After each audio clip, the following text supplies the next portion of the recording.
Assalamualaikum warahmatullahi wabarakatuh. Jumpa lagi saudaraku di channel Kampus Ilmu Hikmah ya.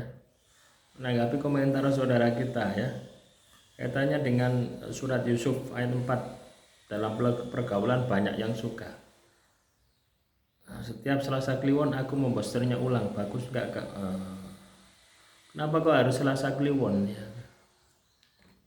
Ya setiap hari gitu loh ya. Kalau Anda katakanlah punya amalan ya, jangan 35 hari sekali gitu loh ya, di poster gitu ya. Ya setiap hari. Ya, gini loh caranya ya teman-teman ya. Kamu mengamalkan amalan pengasihan surat Yusuf misalkan ya. Kamu amalkan selama 1 bulan full misalkan. Kamu tirakati puasa bila ruh misalkan. Surat Yusuf ayat 4 dibaca 1000 kali, terus kamu tirakati dengan puasa ya. Artinya disertai dengan puasa bila ruh, tidak makan mengandung unsur nyawa selama 40 hari. Nah, setelah selesai 40 hari, kamu bisa baca sebanyak 7 kali ya, 21 kali ya, tinggal disesuaikan saja ya. Misalkan dibaca 7 kali habis sholat 5 waktu, itu enggak apa-apa untuk menjaga besaran amalan yang sudah kamu tirakati selama 40 hari. Itu kalau untuk amalan umum ya, caranya seperti itu ya. Jadi tapi ya itu resiko amalan pengasihan untuk umum itu ya, kita enggak tahu gitu loh ya. Kita enggak tahu yang suka sama kita itu loh ya. Coba bayangkan ya, ketika kamu disukai ya, tapi itu ada penghalang buat dirimu misalkan. Kamu juga suka, itu istri orang, terus kamu juga apa ya, enggak dosa kamu? Ya dosa ya.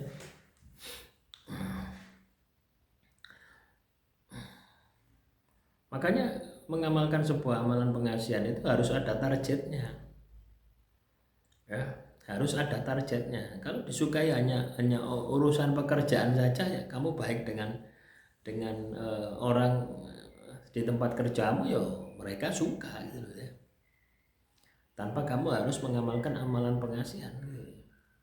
Baik itu apa? Kamu sesuai dengan job deskripsimu ya, kamu bisa membawa diri gitu ya pasti suka.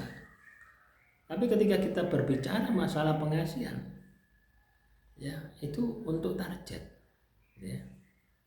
Jadi jangan main-main dengan amalan pengasihan ya.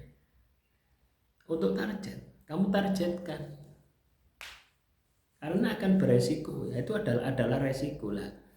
Materi ini saya sampaikan supaya teman-teman itu tidak, ibaratnya itu tidak mengundang resiko gitu loh ya. Ketika kamu mengamalkan amalan pengasihan itu tidak mengundang resiko gitu. Ya. Memang tujuanmu adalah untuk menundukkan target ya.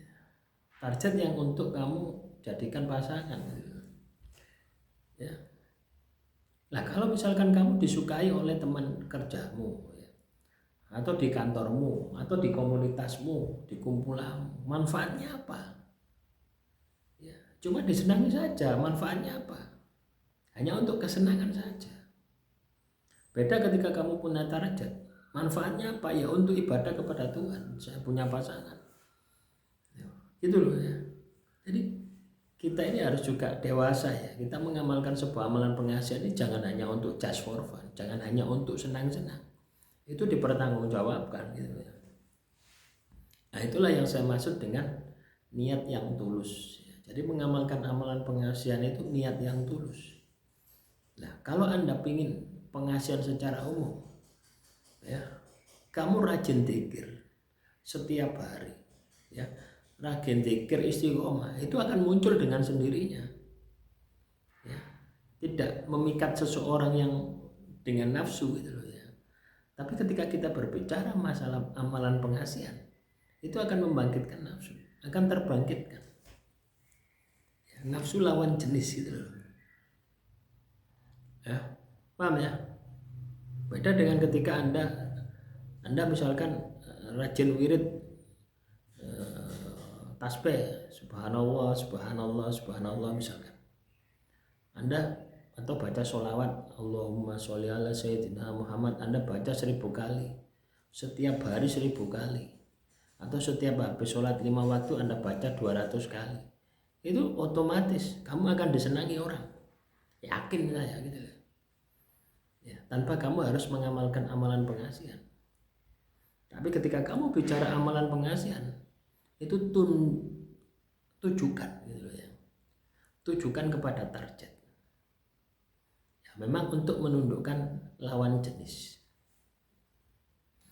ya, supaya tidak beresiko gitu ya. Artinya kamu harus menguasai visualisasi supaya tidak ngefek kemana-mana gitu ya.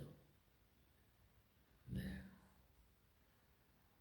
paham ya dengan apa yang saya sampaikan? Jadi bukan untuk senang-senang. Amalan pengasihan ini bukan untuk senang-senang ya.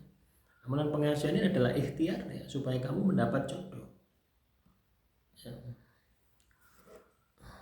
Paham ya? Kalau kamu hanya sekedar pingin ya, pingin disenangi orang, kamu istiqomah zikir apapun itu bisa ya. Tanpa kamu harus niat ya, niat untuk si A, si B, si C, itu akan muncul dengan sendirinya ya. Tapi ketika kamu mengamalkan sebuah amalan pengasihan, itu akan beresiko ya, beresiko tertarik ya, tertarik orang melebihi ekspektasi Anda ya. Paham ya? Ekspektasimu kan hanya senang saja tau, senang tidak ada nafsu tau. Coba bayangkan tiba-tiba ada janda, istri orang, nenek-nenek, anak-anak terus tergila-gila kepadamu, terus bagaimana kamu bersikap ya? Kalau kamu punya pengendalian diri yang kuat. Tapi kalau kamu lost control, kamu akan bermaksiat. Lah inilah yang kita jaga, kita hindari. Makanya ketika kita mengamalkan sebuah amalan pengasihan, tujukan kepada seseorang ya, kamu bertanggung jawab terhadap orang itu saja. Nah kalau umum kan tidak, beda lagi kamu mengamalkan zikir ya, subhanallah, subhanallah, subhanallah, alhamdulillah, alhamdulillah, atau Allah akbar, Allah akbar, terus muncul orang senang dengan kamu ya, itu bukan pengasihan, tapi itu kewibawaan. Kamu akan disegani, kamu akan disenangi, kamu akan ditakuti, itu akan muncul. Itulah kewibawaan. Nah, beda dengan kamu akan disukai. Sukai itu sudah masuk nafsu ya, kalau kamu mengamalkan amalan surat Yusuf ya.